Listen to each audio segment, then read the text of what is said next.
તો આ 3 સ્ટેપ આપણે યાદ રાખવાના. હવે જોઈ ઉદાહરણથી સમજવી.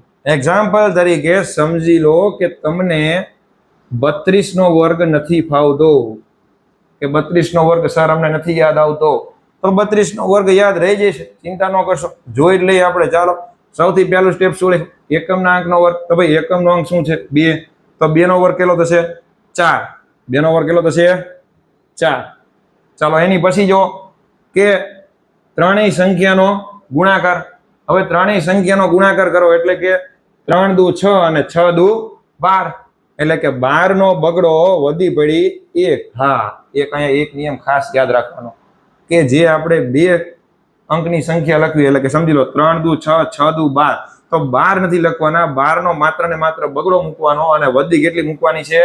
1 મૂકવાની છે. અને સૌથી છેલ્લું સ્ટેપ, દશકના અંકનો વર્ગ એટલે કે 3 નો વર્ગ. 3 નો વર્ગ થાય 9, અને 9 માં વધી જે રહી ઉમેરી દેવાની, ભૂલવાનું નહીં. 9 માં 1 ઉમેરો એટલે કેટલા થશે? 10 થશે.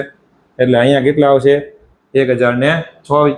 ઈઝીમાં ઈઝી. જો 32 ગુણ્યા 32 કરો તો કેટલી વાર લાગે? તમે ખાલી વિચારો. અને આ સ્ટેપ તમે મૂકો તો કેટલી વાર લાગે? અને આવું જરૂરી નથી કે એક જ સંખ્યા માટે. આવી તમે 2 અંકની કોઈ પણ સંખ્યાનો